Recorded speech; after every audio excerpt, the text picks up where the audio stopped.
Om Nam Shivaya. Good morning, students. In the last class, we discussed about what is meant by combustion. What are the necessary things needed for combustion? What are the necessary things needed for combustion? Yes, air or oxygen, a combustible substance or a fuel, and third one, the heat energy or the fire, isn't it? So these are the necessary things needed for combustion. Now, you all are familiar with the forest fire, right? During the summer season, we already heard about this forest fire, isn't it? So, do you know what is the reason behind it? During the extreme heat of the summer, the dry grass catches fire easily. From the grass, it spreads to the trees and finally the whole forest is on fire. It is very difficult to control such fire. Okay, so there the dry grass catches fire easily. So that is the reason for the forest fire, because of the extreme heat of the summer. So from this we can understand, or when we compare the paper, coal, kerosene, wood and then dry grass, etc., we can see that some substances catches fire easily, some substances catch fire by taking some time, isn't it? So we can say the lowest temperature or the minimum temperature at which the substances catch fire is called ignition temperature. The minimum temperature at which the substances catch fire is called ignition temperature. So the ignition temperature of different substances are different.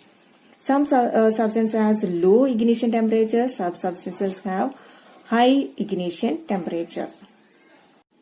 From all this, we can understand that different substances catch fire at a different temperature. So, the lowest temperature at which a substance catches fire is called ignition temperature. The lowest temperature at which a substance catches fire is called ignition temperature. Okay, now we can say different substances have different ignition temperature. The paper have very low ignition temperature, but the wood has very high ignition temperature.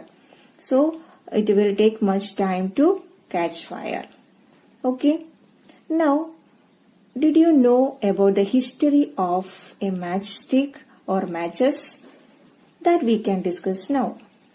More than 5000 years ago, the small pieces of pine wood dipped in sulfur were used as matchsticks in ancient Egypt. The modern safety match was developed only before 200 years ago.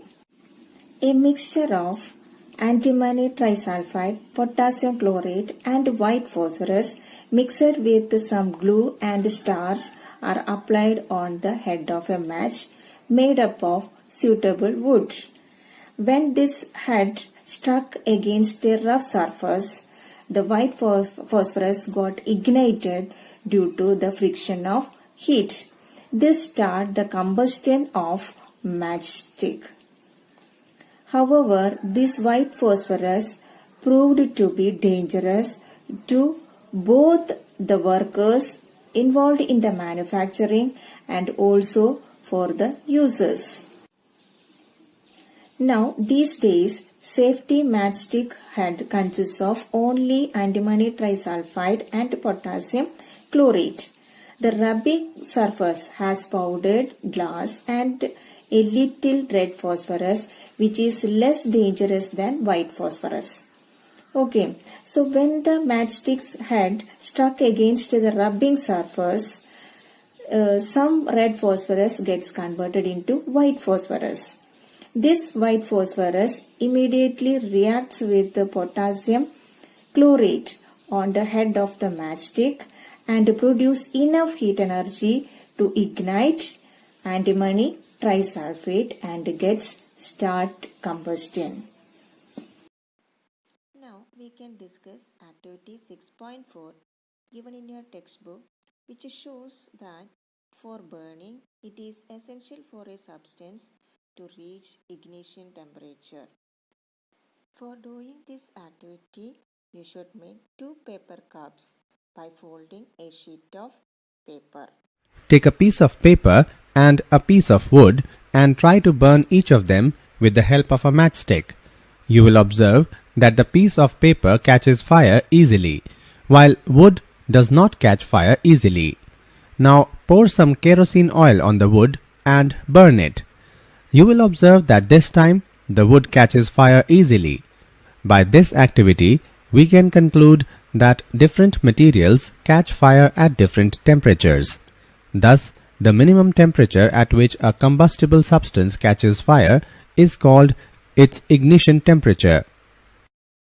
Ignition temperature. Let us do an activity to demonstrate ignition temperature of materials.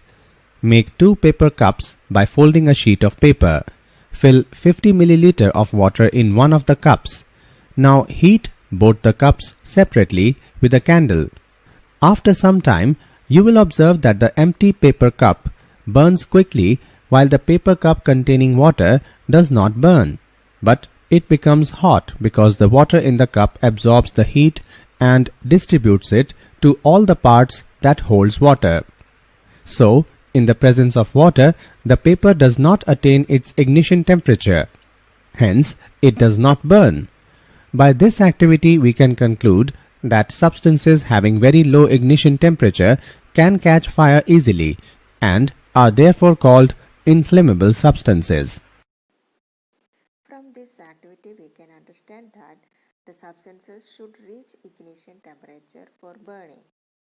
The substances which have very low ignition temperature and can easily catch fire with a flame is called inflammable substances. Examples are petrol, alcohol, liquefied petroleum gas, that means LPG, etc. So can you find some more inflammable substances? Just find it out. Okay, thank you. I'm sure.